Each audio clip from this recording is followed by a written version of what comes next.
be here to offer this amazing PL with our very special guest, Kari Parsons. The Center of Excellence for Health and Kari and ASD South have been partnering to look at how to get students outdoors. And of course, Anglophone South has been doing this for many, many years. And I would consider Kari one of our experts in the province. So again, very blessed and grateful to have Kari with us here today. Kari is the subject coordinator for physical education, health, and learning outdoors in Anglophone South District South. As an educator with 18 years of teaching experience, Kari strongly believes in lifelong learning and aspires to create learning environments that engage participants while helping them meet their curriculum outcomes. She loves being outdoors and sharing her passion with others so they too can enjoy the benefits of nature. And I am going to hand it right over to Kari, and we are so excited that all the teachers are here. A lot of people have signed up for this, so we know some of you are watching the recording. So handing it over to Kari, and I know you're in for a show. Great, thank you, Janine, and thank you everybody for being here. I know it is a beautiful day outdoors, so we'll take about 30 minutes to go through this, and let's stick around because there is an opportunity to win thoughts at the end. If you have any questions along the way, please feel free to put them in the chat, and then there'll be an opportunity to unmute at the end and ask anything that I may not have answered. And we will try to make it a little bit interactive, so you can use the chat as you wish. And Janine and Amy will monitor that for me. And so, yes, so like Janine said, today is going to be about the Explore Your World resource for K-2. However, honestly, if you're an educator from any grade, honestly, I think that there's some things that you'll be able to take away from this presentation. So if you have colleagues that want to watch the recording later, then tell them to feel free. So we'll get started. So here's a little agenda. So why you should our students learn outdoors. We'll go over some tips and safety considerations before going outside, and then we'll go through the K-2 resource that we have developed in Anglophone South with teachers in our district that we will also share with you at the end of this presentation. So why should kids go outside to learn? So I'll take a second right now, and if you want to write in the chat why you think students should learn outside, just put those answers in the chat right there.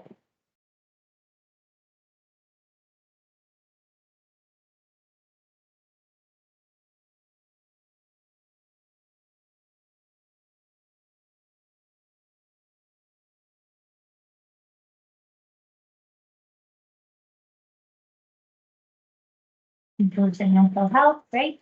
What else? Why should students learn outside? Nature, communities, social development, wonderful. Fun, engaging, session health, mental health.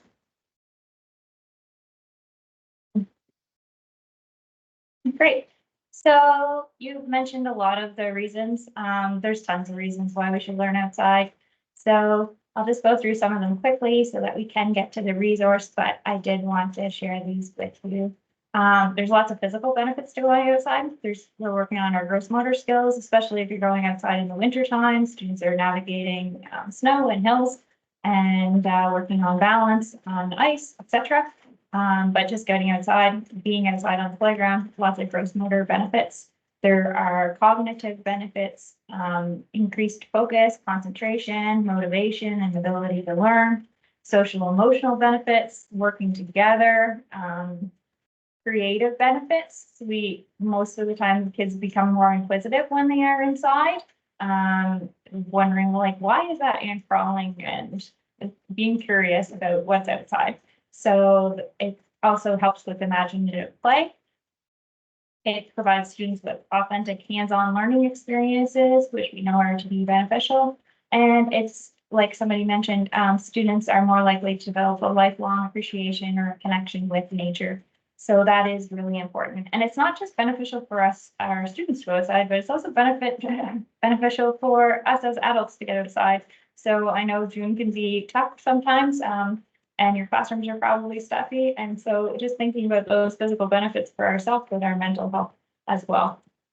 So before going outside, I'm not going to spend tons of time, but I do want to give you a couple of quick tips if you aren't typically going outdoors with your students. So just think about things that we should remember.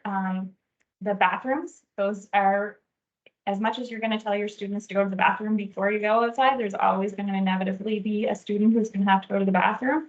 So you have to think about like, how are they going to get back indoors? So most of your schools will be locked. Do you have an EA that can walk in the school with the student? Is there a buzzer that they can press? But like, how do they get indoors if they do need to go to the bathroom? So just having an action plan for that. Having a callback, a signal, you are outside. So you may want to use a whistle. I tend not to use a whistle, but that's just because if there are multiple classes out and you're all using whistles, then that can get confusing. But maybe you could use a callback, whether that's something that you already have in your classroom. So like I would say, ready to rock, and then all the kids say, ready to roll, just so that you're getting their attention. Or if you want to get more naturalistic, you might have a moose call or a bird call or something like that. So just how are you going to get your attention when you're outside? You want to keep them close to you at first, but as your boundaries expand, then knowing that it is a larger environment. So how does your voice carry? Also making sure that you have a cell phone in case of an emergency, and also having a first aid kit with you. So inevitably someone's going to walk out the door and they're going to trip on just the cement as you're walking out the door. So instead of having to take that whole class back inside, making sure you have band-aids in your pockets, some paper towel to clean up that blood, and having your first aid kit with you if you can. And also, I said about the cell phone, but it's also really important to make sure that your administration knows where you're going. Don't just tell them you're going outside, because schools where there's been a lockdown and then principal is like, where is that class? And if you're in a large building, that is problematic, because you could be at the front of the building, you could be at the back, you could be on the side, you could be in the woods. So knowing exactly where you're going and communicating that with the office. And even if it's not a lockdown situation, there may be a parent that's coming to pick up their child for a medical appointment or something. So it's important that your administration is aware of where you're going. Also, when you do get outside, you want to develop those routines for your students. So this can start even before you walk out the door, like how are kids going to get outside? Just the same as they need to walk quietly in the hallways if they're going to phys ed or music or other places in the building, then realizing that not all classes are going outside at the same time. So showing them, okay, how do we get in and out quietly so that we're not disturbing everybody. And then when we do go outside, what are your routines? What are your expectations? Are they going to sit on the grass? Do you have buckets for them to sit on, tarps? Are they allowed to stay in a circle beside you, or can they go and explore? So just knowing those routines and setting those expectations and boundaries with the students is really important. And then just being prepared for the weather. I think it's important to communicate to the students and to their parents that you are going outside, and realizing that those students, like if you know that you're going outside on Wednesdays, then for example, I always had a little student who would dress differently on Wednesdays, and she'd wear long pants instead of her skirt, because she knew we would be going into the woods and she didn't want like the branches touching her legs.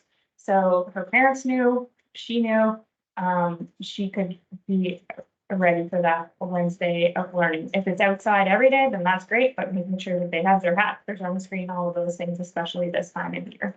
And then for you as the teacher, then you also have to think like about your learning and how you're going to teach. So for example, if it's windy and you do have clipboards, then you may need some binder clips so that your pages don't blow away, or you may need some sheet protectors in case it does rain. So just being prepared for that.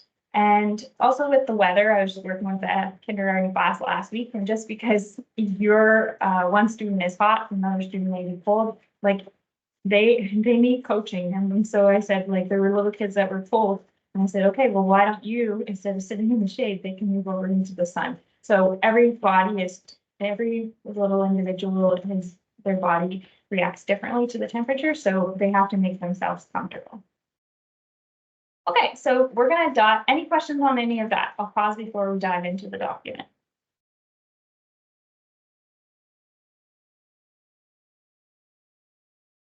Okay, I'm not seeing any questions.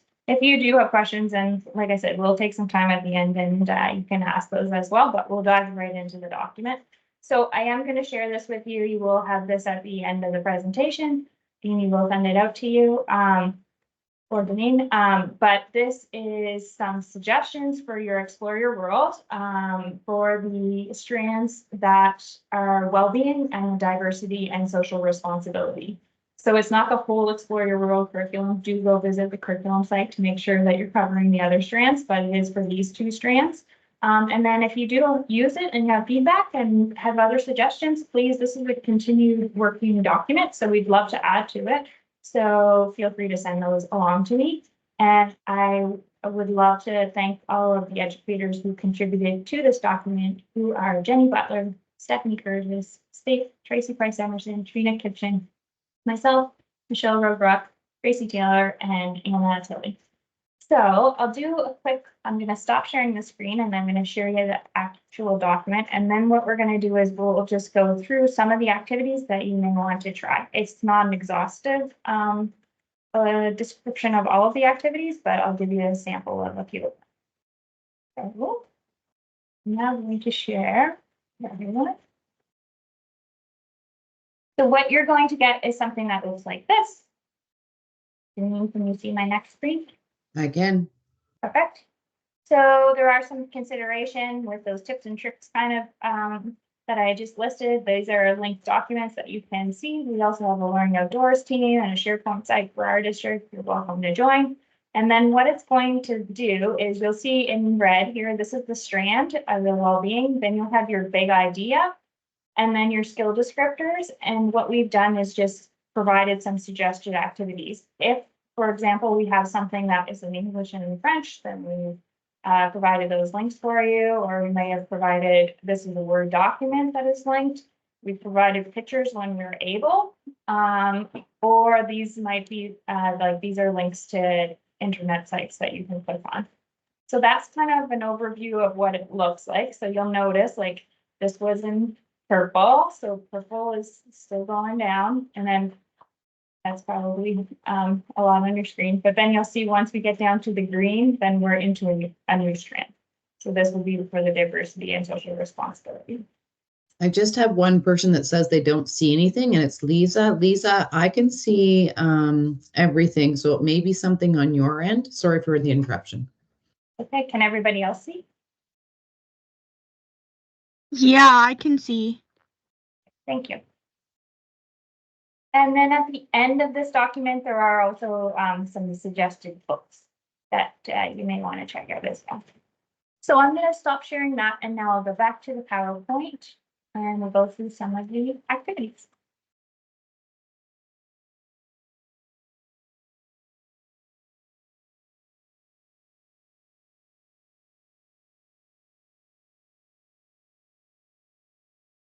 Okay, so we're back onto the PowerPoint. So for those of you who couldn't see the document, can you see the PowerPoint?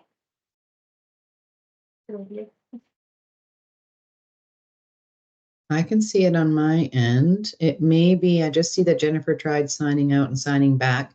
What we can do, folks, for anybody that can't see right now, we certainly will send out the document. I can see it. There we go.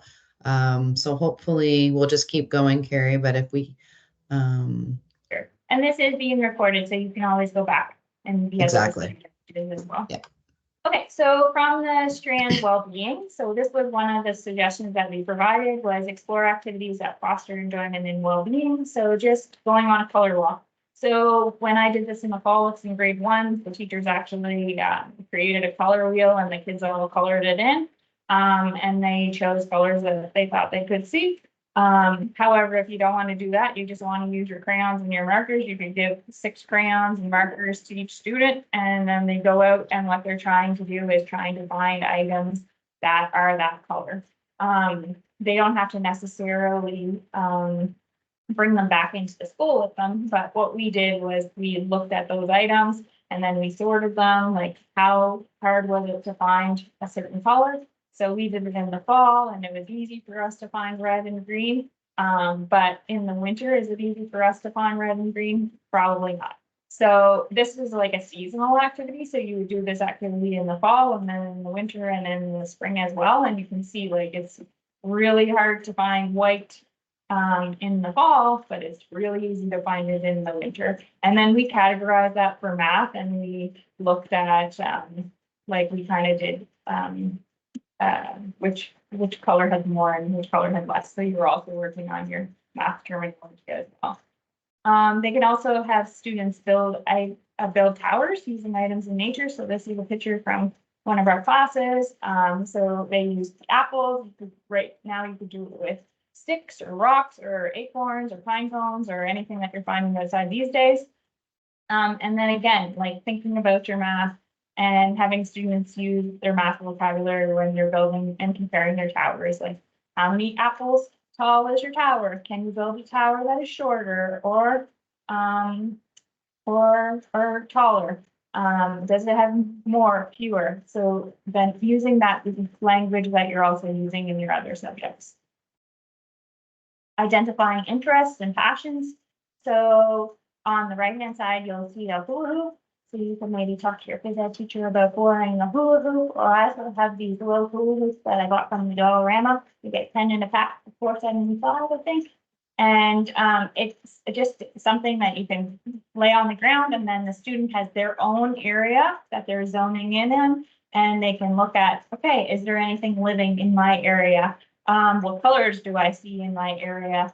All of those kinds of things. If you're lucky enough to have a school garden, you can do some gardening, but exploring their passions. Recognizing feelings, emotions that impact well-being, relationships, and the way we engage with others. So having sit spots in nature, so that's the top right-hand corner there, where the students get to choose. And this is, I always say, it's kind of like reading where you're building up your stamina. So the very first time that you do it, the students are going to struggle, but it's just having them sit comfortably somewhere in nature. And some kids don't even like sitting. They might want to stand, and that's okay. But it's really supposed to be sit and get focused and just have a second there where they're just practicing some mindfulness. And you may start with, they're only going to do 30 seconds today. And then as you continue to practice this, then that might grow to a minute, 2 minutes, and see how long you can go. Also, when you're in your sit slots, you can also think about your 5 senses. So they could also do some sound mapping where you gave them a piece of paper and they can just draw, like, what are the sounds that they hear? Oh, I hear so usually you put your pencil in the middle and that represents you. And then if you hear a bird that's up on the left, then they would draw a little bird on the left-hand side. If they hear a train on the right, then they would draw a train. So it's listening to those sounds that they hear.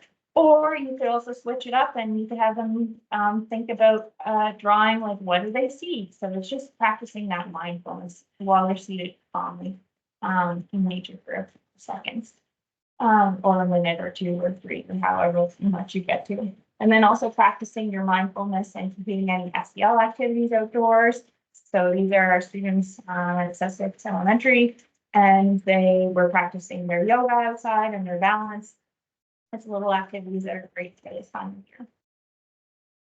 If we look at examining natural resources and how they're connected to us and the environment, I know that parents may not love when kids get up, come home all wet, but you can examine the puddles even if they're not right in the puddles. Kids love that, and if they have their rubber boots, then maybe they could stand in it, looking and seeing, like, are there any rainbows in the puddles?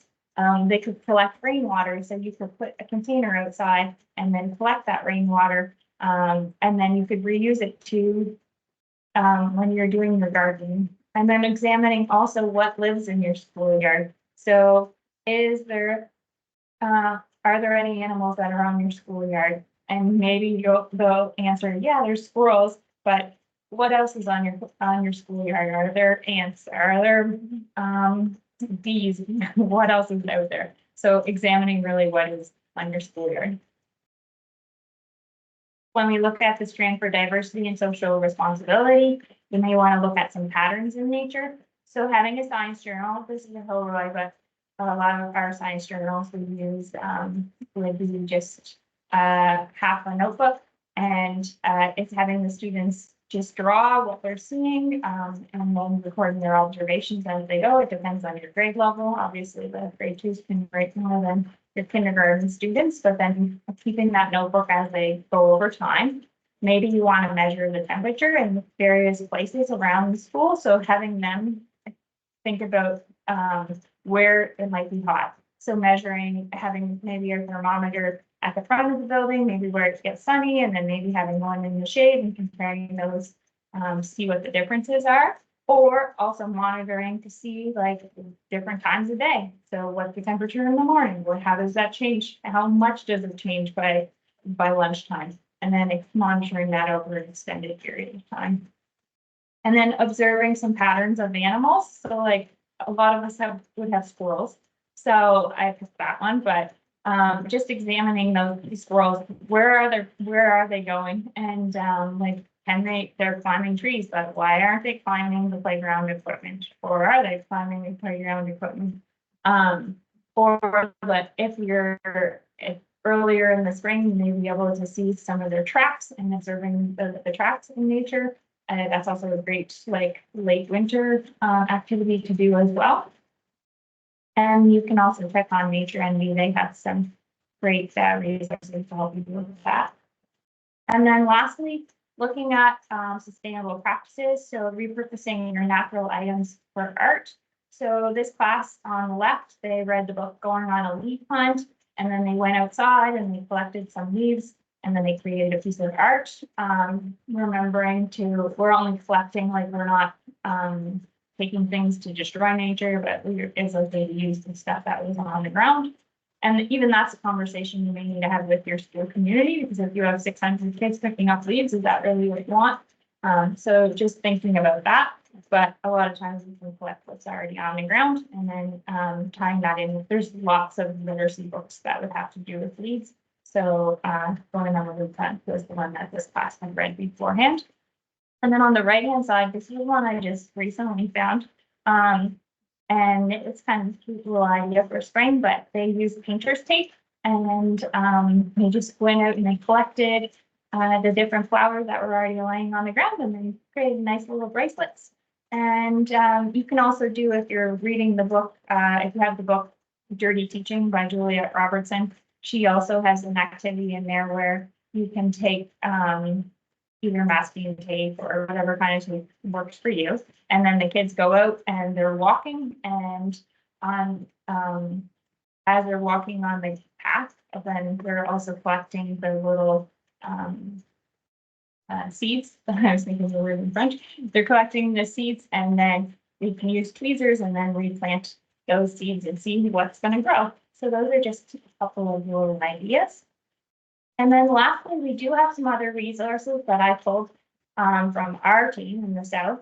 So on the left-hand side, this is from our ASD-S science team. So you can check out their SharePoint site. You may need to speak with your curriculum coordinator to get permission, but talk to your curriculum coordinator in your district, and then we certainly don't mind sharing. And then on the right-hand side, this is a Wabanaki languages scavenger hunt. So you can see that the words are in English, French, and Mi'kmaq and Wolastoqey. So that's something that you can go out and do with your class as well. And that's on our SharePoint site in the South, which is also linked in this document that we are going to provide for you. So those are just a few really quick ideas. There's lots more in the document that we're going to share with you, but those were some that I wanted to highlight for you today. So I'm going to stop there. Does anybody have any questions? I always have questions. Thank you so much, Kari, but I'm wondering about that last resource you shared with the scavenger hunt. I'm assuming that that would be useful for all ages. Yes. Yeah, we've definitely not just done it for K-2. And would it be suitable for middle and high school even?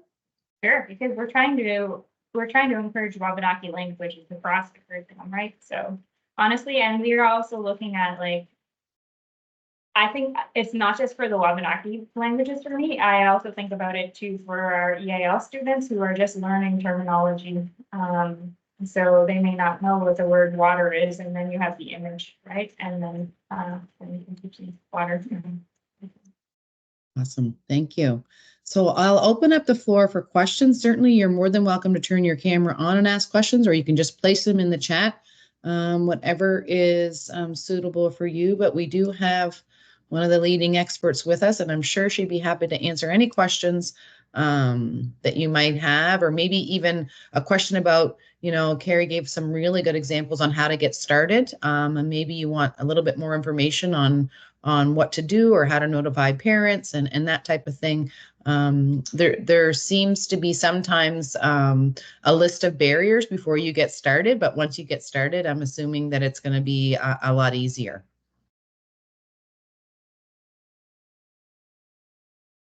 Yeah, we really wanted to put this together because we really want to encourage teachers to get outside, and these activities are all coming from the teachers and educators in our district. So we're proud of the resource that we created, but like I said at the beginning, it's certainly not exhaustive. I know that at least one of you on this call goes out on a regular basis, so there's tons of other ideas out there, but we're trying as best as we can to connect our curriculum. The biggest thing I always say is when you're going outside to learn is think about your curriculum first. So if you take nothing else away, then look at your curriculum and then go outside. Because if you just say, I got to go outside to learn, then it's like, what am I learning? But you have these skill descriptors that you need to teach. So let's look at our skill descriptors, and then that's going to make your life a lot easier. There's already enough on your plate. So don't add to your plate. Look at what you need to teach and then think about, okay, how can I teach this outside? Exactly. Yeah, love that. There's a message in the chat, and Amy just answered it. Yes, we will email the document following the live session. And Chantel says, I can't wait to check out the document. It is so great that you made it and connecting it to the curriculum. Absolutely. Kari has been probably one of the biggest voices that I've heard from across the province about how important it is to take all of our activities and all of our resources and connect it back to the curriculum, which is what we're trying to do. And I really like what you said, Kari, about don't add to your plate. Just look at what you already are, responsible for covering within your curriculum and looking at what does that look like and what can it look like outside? Because the ideas that you shared, I love the bracelet idea and the nature. And also one thing I wanted to point out was I do a lot of mindfulness work for adults, and you spoke about how the first time you do that with students, it's sometimes hard for them to just be still and maybe sit or stand in one spot. And that's for adults as well. So it's throughout all of the ages, but learning those skills at a younger age is just, it's just so beautiful. Absolutely. We've got some thank yous there. And Great. Our beautiful K-2 specialist, K-5 specialist, Amy, has come up with a fun way to actually give some prizes out to the folks that have attended the session. So Amy, I'm going to hand it over to you. Thank you, Janine. And for those of you watching the recording, you can also watch the recording. And if you fill our post-assessment, there's another chance to win a prize. So we'll just mention that. But for those of you who are live, I've put your names into a spinning wheel. So we want to thank you for your time. And the winner that's chosen will get a class set of clipboards mailed to you. So here we go.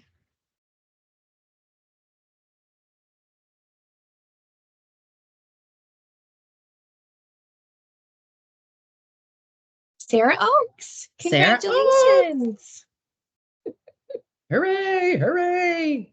And Sarah, if you want to put your camera on, we'd love to see you. And there's no stress at all if you are comfy and don't want to have your camera on. But I think it's pretty exciting to win the clipboards. And that was Kari's idea, because the use of clipboards outside, as she spoke about in her presentation, is so important. And I know as a health and phys editor, that's what I lived with, was my clipboard.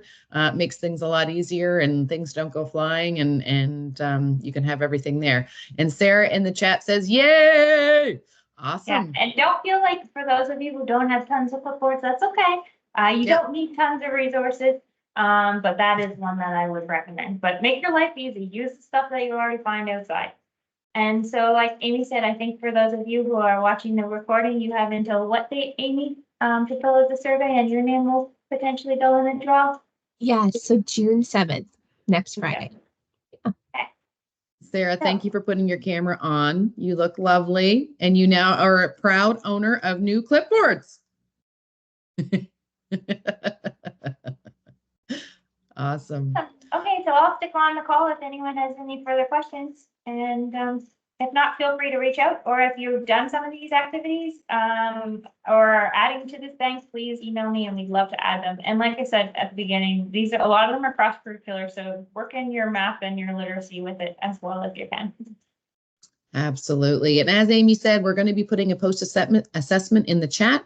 And for the folks that are watching the recording, you will be able to win a prize as well with making sure that assessment's done by June 7th. And we also would appreciate anybody that attended the session to fill out the post-assessment so we can receive some feedback, because this is just the beginning of our sessions that we'd like to do with Kari, but also with folks that are taking students outside and looking at how do we make sure this is a continual conversation through into next year and beyond. So from the Center of Excellence for Health, I'm going to say thank you so much to Kari Parsons. She is, again, like I said, our leading expert in the province, I believe, in outdoor learning and the importance of taking students outside and looking at curriculum and how do you connect the curriculum with the outdoor activities. So Kari, thank you so much for joining us. And teachers, thank you for putting 30 minutes back onto your day, which I know is so hard at this time of the year. So please get outside and enjoy the beautiful weather and do something fun tonight. Signing off.